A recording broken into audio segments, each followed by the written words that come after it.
Graça e paz, amados de Deus, você está no meu, no seu nosso ponto teológico. Estamos aí para mais uma aula do nosso curso, né? Teologia para iniciantes. Estamos na reta final. Hoje é a aula de número 70. E se você já assistiu todos os vídeos desde o início, parabéns, Deus abençoe, estamos juntos. Muito obrigado aí, né? Pelo fato de você estar prestigiando, né? Este canal, esses vídeos. Eu tenho certeza que você também está sendo abençoado com eles, né?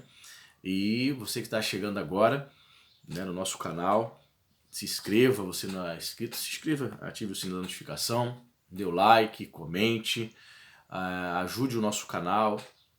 A gente sempre pede, né, para você compartilhar aí nos grupos de Facebook, do WhatsApp, nos grupinhos aí nas redes sociais. E a outra maneira de você ajudar o nosso canal é tornar-se um apoiador, ok? Aqui abaixo no link nos comentários tem um link do Apoia-se, você pode ir lá na plataforma do Apoia-se, se inscrever, se tornar um apoiador mensal a partir de R$5. Não sei se você percebeu, nosso canal não tem clube de membros, nós não fazemos vídeos exclusivos, todos os vídeos estão abertos para todo mundo assistir e a ajuda que nós temos aí são dos apoiadores.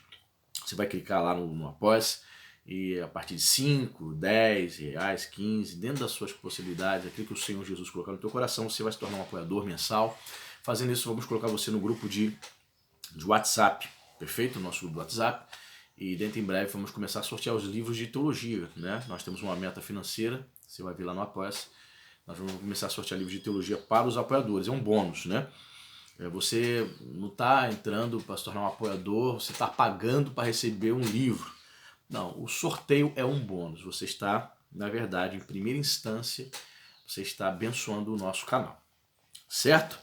E estamos aí na aula 70, nós vamos falar sobre os dons do Espírito. Vamos lá, estamos estudando o livrinho de Maya Pilma, que é um clássico. O estudo aqui é um viés pentecostal, um viés arminiano, perfeito?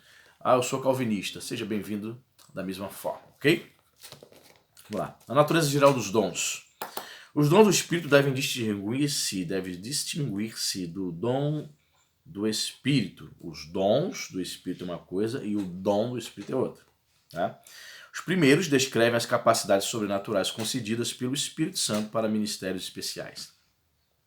O segundo, que é o dom, no singular, refere-se à concessão do Espírito aos crentes conforme ministrado pelo Cristo assunto aos céus. Então, às vezes, os crentes se confundem, né? Essas nomenclaturas. Os dons do Espírito é uma coisa. São as capacidades que os crentes recebem do Espírito Santo. O dom do Espírito é o próprio batismo no Espírito Santo. É o próprio revestimento em si de poder, né? A mesma coisa lá em Gálatas capítulo 5, né? Não são os frutos do Espírito, é o fruto do Espírito. Está no singular, certo? Está no singular, não está no plural. Os frutos não é a forma correta de dizer, é o fruto. E tem dentro desse fruto as virtudes contidas neste fruto, né? Onde o cristão expressa o caráter de Cristo, ok? Só relembrando aos irmãos. Paulo fala dos dons do Espírito, né? Os dons espirituais no original grego, num aspecto tríplice. São eles: carismata, ou uma variedade de dons concedidos pelo mesmo Espírito. Está em 1 Coríntios capítulo 12, versos 4 e 7. Diaconai, ou variedade de serviços, né? A palavra diaconia significa serviço, né? Variedade de serviços prestados na causa do Senhor, do mesmo Senhor.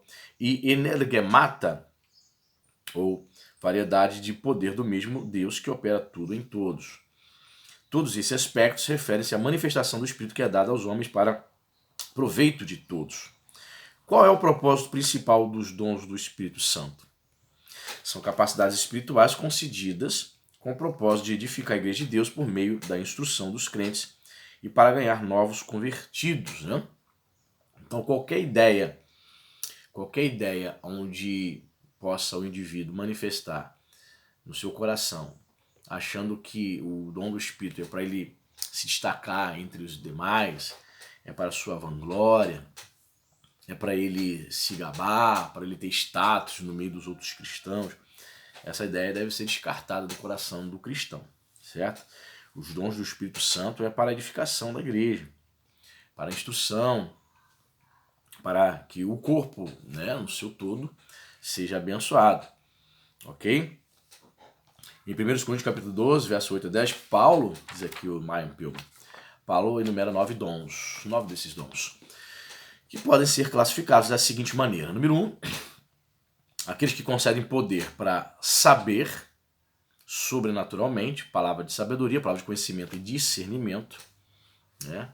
Uma ação sobrenatural que o Espírito Santo concede aos crentes, né? A gente vai analisar cada um desses dons especificamente, separado, né? 2, aqueles que concedem poder para agir sobrenaturalmente, saber agir, que consiste nos dons de fé, milagres e curas. E o terceiro, aqueles que concedem poder para falar sobrenaturalmente, que é o dom de profecia, o dom de línguas e o dom de interpretação dessas línguas, ok? Esses dons são descritos como a manifestação do Espírito, visando ao bem comum, isto é, para o benefício da igreja. Aqui temos a definição bíblica de uma manifestação do Espírito, a saber, a operação de qualquer um dos 9 dons do Espírito. Então vamos ver lá. O primeiro dom é a palavra de sabedoria. Mas primeiro diz o seguinte: por essa expressão entende-se a declaração de sabedoria.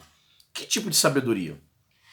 Isso será melhor determinado se observarmos em quais sentidos se usa a palavra sabedoria no Novo Testamento. Ela é aplicada à arte de interpretar sonhos e dar conselhos sábios, como em Atos 7:10. A inteligência é demonstrada ao esclarecer significado de algum número ou visão misteriosa, como Apocalipse 13:17.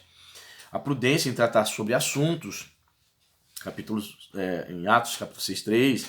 A habilidade de santa no trato com pessoas de fora da igreja, Colossenses 4:5. A capacidade de descrição e comunicar verdades cristãs, ao conhecimento em prática dos requisitos para uma vida piedosa e reta, como está em Tiago capítulo 1. Ao conhecimento e habilidade necessária para uma defesa eficiente da causa de Cristo, a um conhecimento prático das coisas divinas dos deveres humanos, unido ao poder de disposição concernentes a eles, bem como de interpretação e aplicação da palavra sagrada. Então a palavra sabedoria, ela pode ser vista em muitas situações, por exemplo, quando você vai fazer um aconselhamento, a pessoa está contando ali um caso ali bizarro, você fica perguntando, meu Deus, o que eu vou dizer? Perdão. E no final ali, Deus te dá uma palavra de sabedoria. Você aconselha aquela pessoa. O Espírito Santo usa muitos cristãos nesse aspecto de aconselhamento, né? Uma palavra de sabedoria para que se resolva um problema, para que se oriente um outro irmão. Deus concede muito palavra de sabedoria quando o pastor precisa dar uma direção para a igreja, precisa tomar uma decisão importante na direção da vida da igreja. Então ele traz uma palavra de sabedoria ali, que vai trazer orientação para a igreja. A palavra de sabedoria também, ela se manifesta quando você vai ministrar a palavra de Deus em si, trazendo uma palavra, trazendo um entendimento das verdades cristãs, né? Você consegue explicar de maneira clara, né? E a pessoa, quando ouve você, fala assim, puxa, isso foi uma palavra sábia. As pessoas notam que não foi uma palavra que você aprendeu nos livros ou nos seminários, mas foi algo de Deus, né? Sabedoria para lidar com seus parentes, seus amigos. Palavra de sabedoria para lidar com os irmãos da igreja, porque nem todo mundo é igual. Cada pessoa está num grau diferente de maturidade cristã, e você precisa dessa palavra de sabedoria para saber lidar, conversar, tratar seus irmãos. Uma palavra de sabedoria para lidar com o seu patrão, com seus amigos que não são crentes, com familiares que não são cristãos, enfim. O Espírito Santo habitando no crente vai nos instruir, vai nos direcionar a esse respeito. Diz mais aqui. Nos escritos de Paulo, a sabedoria aplica-se a um conhecimento do plano divino, previamente encoberto, de prover aos homens a salvação por meio da expiação de Cristo. Por conseguinte, afirma-se que em Cristo estão escondidos todos os tesouros da sabedoria e do conhecimento. Colossenses 2:3. A sabedoria de Deus manifesta-se na formação e execução de seus conselhos.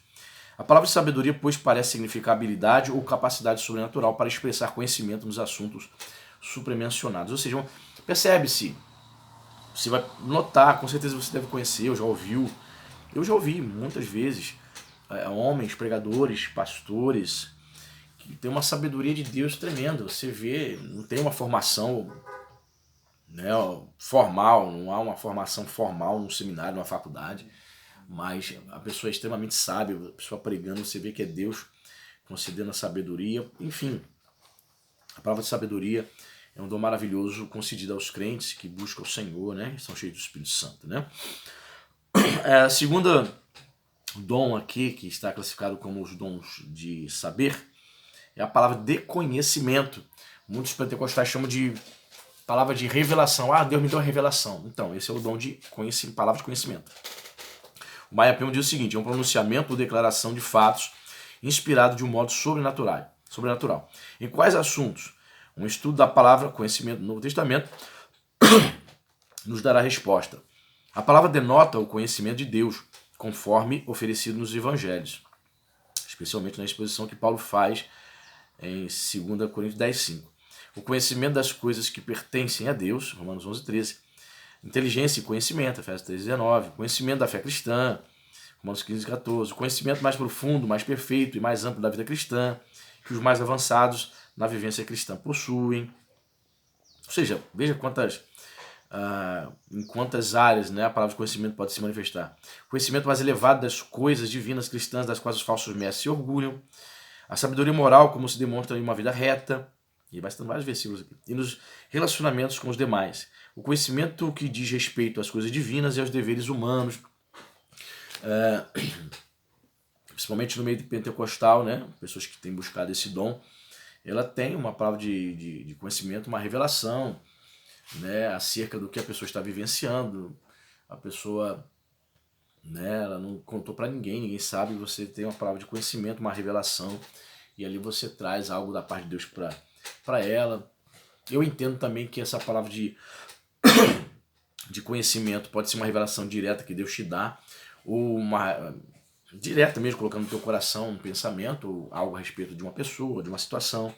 Ou em sonho, Deus pode trazer também uma palavra de conhecimento, uma revelação de fatos, né, através de sonho. O conhecimento, vou te dar um exemplo aqui. Aqui no Rio de Janeiro, há muitos anos atrás, um certo cantor famoso, ele estava em pecado, estava em adultério, né, com uma jovem do próprio Ministério de Louvor. Ele casado, a jovem solteira, né? E o pastor teve uma palavra de conhecimento. Ele olhava para esse cantor e Deus falava claramente: tem alguma coisa errada. Aí o pastor teve uma direção de Deus de chamar a todos os integrantes do Ministério Louvor e fazer uma entrevista, perguntar como é que estava o casamento, como é que estava a vida espiritual. E ali o pastor praticamente já sabia que tinha alguma coisa errada, que ele estava em pecado.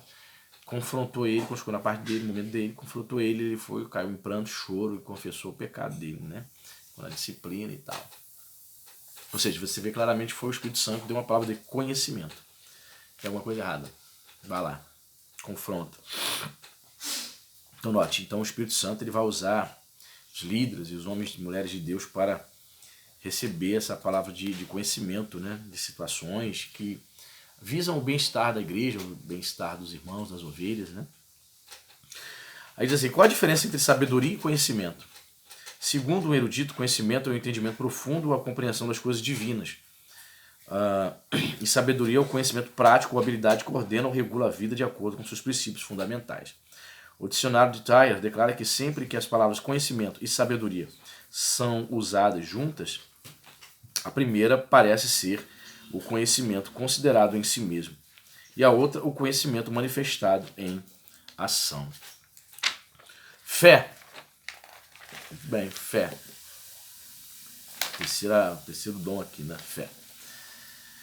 Esta deve distinguir-se da fé salvadora e da confiança em Deus, sem a qual é impossível agradar-lhe. É certo que fé salvadora é descrita como um dom, Efésios 2:8. Mas nessa passagem a palavra dom é usada em oposição às obras. Ao passo que em 1 Coríntios 12:9, a palavra usada significa uma dotação especial do poder do Espírito. O que é dom de fé?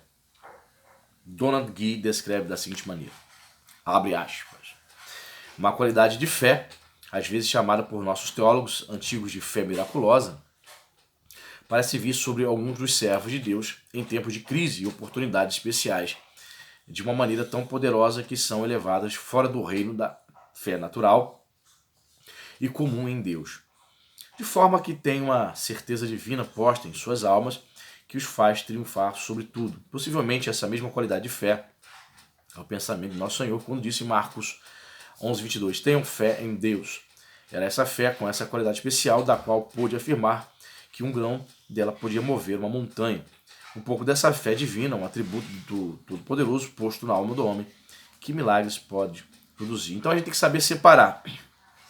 Esse dom da fé aqui, um dom espiritual, não tem nada a ver com a fé salvífica. Certo? Nessa passagem aqui, Deus concede uma fé para você crer, para você agir de maneira que naturalmente você não agiria. Né? Naturalmente você não agiria. É tomar uma posição, agir de uma forma que você fala, poxa, fulano, que fé, hein, fulano. Pois é, não foi ela que teve essa fé. Deus concedeu esse dom ali, pelo Espírito Santo, concedeu esse dom para que naquele momento ela pudesse agir, para que ela pudesse tomar uma atitude, para que ela pudesse realizar algo que por conta própria, por sua própria capacidade, ela jamais teria feito aquilo. Jamais ela teria tomado tal atitude. Aí você vê, foi assim, foi uma atitude de fé. Sim, fulano tomou uma atitude de fé. Então é um dom que Deus concede, diferente da fé para a salvação. É um dom de fé, é uma fé que Deus concede para que o indivíduo possa realizar coisas grandiosas, que por conta própria você, né, não realizaria. Talvez isso esteja acontecendo na sua vida. Pastor, eu conquistei algumas coisas, eu realizei algumas coisas na obra de Deus, realizei algumas coisas na minha vida particular, que por mim mesmo eu não conseguiria. Foi Deus, né? Eu agi sob a direção de Deus, ou seja, pela fé. Foi um dom que Deus concedeu ali, um dom do Espírito, para você agir confiando no milagre que iria acontecer, e o milagre aconteceu. Dons de curar.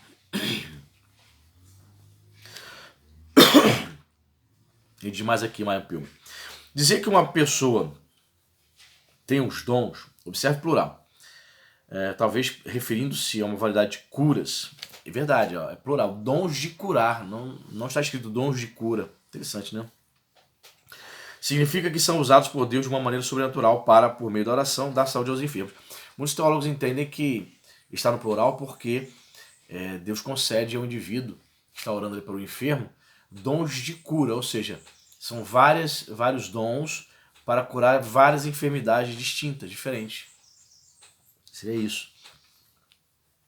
Parece ser um dom sinal de valor especial evangelista para atrair o povo ao evangelho. Ele cita aqui Atos 8, 6, 7 e 28, Atos 28, versículo 8 a 10.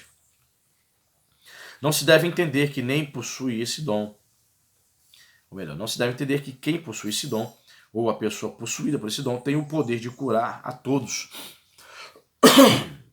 Conta-se que o grande T.L. Osborne, né, que foi um grande pregador, evangelista, muito usado em dons de cura, em dons de milagres, dons de maravilhas, né, que é a operação de milagres, ele foi muito usado em cruzadas, né, em países da Ásia, nos anos 50, anos 60. Conta-se que chegou até suas orações ressuscitar mortos, pessoas sem um membro, nascia membro na hora, coisas assim extraordinárias. E atraía multidões, países africanos, na Ásia, na Indonésia. Mas quando ele teve a sua esposa com câncer, ele orou para que sua esposa fosse curada, ela não foi curada e ela morreu de câncer. Então ele deve ter entrado em crise, né? Ele orou por tantas pessoas, muitas pessoas foram curadas, mas Deus não curou sua própria esposa. Então, esses dons de cura não significa que a pessoa vai ser usada para curar todas as pessoas ou curar todas as doenças. Certo? É Deus que concede o dom ali, dentro de um propósito maior, né, que foge da nossa compreensão. Deus pode te usar ali a orar para uma pessoa ela ser curada. Ou não, eu já tive experiência de orar para pessoas, ela foi curada e outras pessoas no dia seguinte morreu. Entendeu? Demais aqui. Deve dar-se lugar à soberania de Deus. Isso é importante. E a atitude e condição espiritual do enfermo. O próprio Cristo foi limitado em sua capacidade de operar milagres por causa da incredulidade do povo. Está escrito onde? Mateus 13,58. Diz que Jesus não pôde realizar muitos milagres, né, em Nazaré e outras regiões, porque o povo não cria nele. Então ele se retira, ou seja, não acredita, então vou embora. Então a incredulidade é uma barreira para que o milagre aconteça. Isso é fato, isso é verdade. A pessoa enferma não depende inteiramente de quem possui o dom. Todos os crentes, de modo geral, e os anciãos da igreja, em particular, estão dotados de poder para orar pelos enfermos. Marcos 16,18 e Tiago 5,14. Certo? O outro dom, que é o dom de operação de milagres. Outras versões dizem dom de maravilha. Né? Literalmente, lá no grego, significa obras de poder. A chave é o poder. Os milagres extraordinários em Éfeso são uma ilustração da operação do dom de poder. Está em Atos 19, verso 11, Atos capítulo 5, verso 12. Então, o que seria um dom de poder? O dom de poder seria aquele momento que você ora para um morto, o morto levanta. É raro, mas acontece. Na história do cristianismo existem histórias similares. Muitos classificam também você orar por um endemoniado, o demônio, a pessoa ser liberta do demônio ali, uma manifestação de um dom de maravilhas. Deus concedeu para você naquele momento ali o dom de maravilha, você em nome de Jesus expulsou um demônio, a pessoa livre ali daquela possessão. Né? Você orar por uma pessoa, ela receber a cura na hora de um câncer, de AIDS, é um dom, ou uma operação de milagre, um dom de maravilha, obra de poder. Certo? E temos outro dom também, que é o dom de profecia, né? Diz aqui: a profecia, de modo geral, é a expansão vocal inspirada pelo Espírito de Deus. A profecia bíblica pode ser mediante revelação, na qual o profeta proclama uma mensagem previamente recebida por meio de um sonho, uma visão, ou pela palavra do Senhor. Pode ser também estática, uma expressão de inspiração do momento. Há muitos exemplos bíblicos de ambas as formas. A profecia estática e inspirada pode tomar a forma de exaltação e adoração a Cristo, a demonstração exortativa ou de conforto e encorajamento que inspira os santos. A profecia se distingue da pregação comum, pois a última é geralmente o produto do estudo da revelação existente, enquanto a profecia é o resultado da inspiração espiritual espontânea. Então já vi, no meio neopentecostal, presta atenção, no meio neopentecostal, igrejas neopentecostais brasileiras interpretam o dom de profecia. O dom de profecia é a pregação, não é. Não é mesmo. O dom de profecia é uma revelação que Deus concede, é o resultado de uma inspiração que Deus concede espontânea. Isso pode ser, Deus pode dar uma visão, Deus pode dar uma palavra, e o termo profeta, no grego profeté, significa exatamente isso, porta-voz de Deus. Essa palavra pode ter um cunho de cunho futurista, né? Pode ser algo que ainda vai acontecer, a profecia pode trazer essa conotação? Pode, mas nem sempre. Então, essa ideia de que toda profecia tem que estar revelando o futuro, Deus disse que você vai receber a chave do carro, vai receber a chave da casa própria. Nem toda profecia tem essa conotação futurística. Não. A palavra profeté significa porta-voz de Deus, ou seja, um indivíduo com porta-voz de Deus vai trazer a vontade de Deus para um grupo de pessoas ou para um indivíduo específico. Isso pode não necessariamente significar que vai revelar o futuro dele, mas pode revelar a situação atual, trazer uma palavra, meu filho, Deus está mandando dizer isso, isso, isso e isso, algo que está acontecendo no presente, no momento atual, e não tem nada a ver com pregação e com ensino, são outros 500. Ok? Não digo assim, não tem nada a ver no sentido de você dizer assim, estou pregando, então estou profetizando. Muitas pessoas falam assim, né? Profetiza pro teu irmão aí, como se estivesse de fato ali sendo inspirado, sendo direcionado para o Espírito com o dom de profecia. Não, esse termo dizer assim, profetiza para o teu irmão, significa nada mais nada menos, deseje isso para ele aí, ó. Tem nada a ver também com esse dom de profecia. Você não sabia, agora tá sabendo. Ok? Não tem nada a ver. Então, mas também entendo que dentro, por exemplo, um pregador, dentro de uma mensagem, Deus pode usá-lo como profetessa, como a profecia. Ele, sem dúvida, é um porta-voz de Deus. Então, dentro ali da sua ministração, dentro do dom da palavra que ele tem, ele trazendo uma palavra de Deus para a igreja, dentro daquela palavra, Deus pode dar para ele uma inspiração, uma visão, Deus pode trazer algo, falar algo claramente ao coração dele acerca de uma pessoa, um grupo de pessoas que esteja ali presente e traz uma palavra direta, algo que é uma revelação, algo que é uma profecia da parte de Deus, né? Diz mais aqui. A posse do dom tornava as pessoas profetas. Declara-se o propósito do dom de profecia no Novo Testamento em 1 Coríntios 14:3.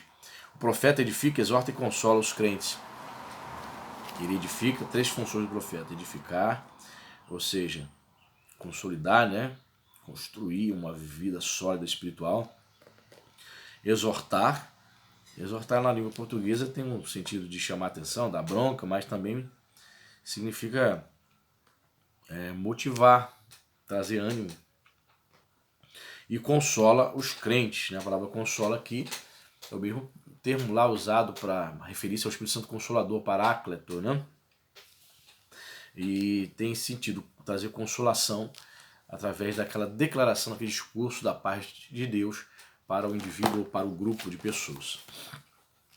A inspiração manifestada no dom da profecia não está no mesmo patamar da inspiração das Escrituras. Isso é importante frisar. Isso está implícito pelo fato de que os crentes são instruídos a aprovar ou julgar as mensagens proféticas. Por que julgá-las ou testá-las? Uma razão é a possibilidade de um espírito humano confundir sua mensagem com a divina. A operação do dom de profecia é tratada em 1 Tessalonicenses 5, 19 e 20. Então isso é importante dizer, né, que a profecia não tem o mesmo peso de escritura. Só que na prática, principalmente no Brasil aqui, sim, o profeta, é como se fosse o próprio Deus falando. A profecia que ele traz, as pessoas respeitam, as pessoas não fazem um filtro, não avaliam, não provam para ver se é aquela mensagem de Deus. E as pessoas acham que tem o mesmo peso de Bíblia, de Escritura. Não tem. Né? Então a gente tem que tomar muito cuidado aí para não transformar determinadas profecias em novas revelações inspiradas por Deus. Só a Bíblia que foi inspirada, ok? Os conservadores de Tessalonicenses foram tão longe de sua desconfiança quanto a essas mensagens que corriam o risco de extinguir o espírito. Mas Paulo lhes disse que tratassem cada mensagem para que retivesse o bem e se afastasse de toda forma de mal. Então retendo o que é bem aí, o que é bom. Né? Retende o que é bom. Vocês vão ouvir, analisa, presta atenção, vê se é de Deus, vê se não está contrariando as escrituras, vê se vai se cumprir. Porque no meio pentecostal há profecias ridículas, né? Profetadas, na verdade, que vão apontar, vão dizer, por exemplo, ó, a irmãzinha se vira para outro, Deus mandou dizer que você tem que se separar do teu marido para ficar com outro cara ali. Deus mandou dizer que você tem que terminar com você noivado aí. Pô, isso mexe com a vida das pessoas, cara. Se vai contra a palavra. Então a gente tem que tomar cuidado com essas profetadas, né? Será que a profecia ou a interpretação deve ser dada na primeira pessoa do singular? Como, por exemplo, sou eu, o Senhor, que falo, povo meu. A pergunta é muito importante, porque a qualidade de certas mensagens tem feito muita gente duvidar se foi o Senhor mesmo quem falou dessa maneira. A resposta depende da ideia que tenhamos da forma de inspiração. Será mecânica? Isto é, Deus usa a pessoa como se fosse um microfone em que ela fica inteiramente passiva e torna-se simplesmente um porta-voz? Ou será o método dinâmico? Isto é, Deus vivifica de um modo sobrenatural a natureza espiritual. Observe, meu espírito ora, 1 Coríntios 4,14, capacitando a pessoa a falar a mensagem divina em termos fora do alcance natural das faculdades mentais? Se Deus inspira, segundo o primeiro método mencionado, a primeira pessoa do singular naturalmente seria usada. De acordo com o segundo método, a mensagem seria dada à terceira pessoa. Por exemplo, o Senhor deseja que seu povo olhe para cima e que se anime, etc. Muitos obreiros experientes creem que as interpretações e mensagens proféticas devem ser dadas na terceira pessoa do singular. Eu também sou dessa linha, tá? Na terceira pessoa singular, lembra? Eu, tu, ele. Deus está mandando dizer. Tem gente que se levanta como profeta e diz: eu, Senhor, eis que te digo. Como se a pessoa estivesse incorporando-lhe Deus ali. Entendeu? Muito cuidado, muito cuidado, muito cuidado. Então a gente tem que prestar atenção. Tem muita gente que... eu creio nos dons de profecias, creio que Deus usa pessoas nos dias de hoje, mas também é importante você entender que existem determinadas profecias que partem do coração do homem, não veio de Deus.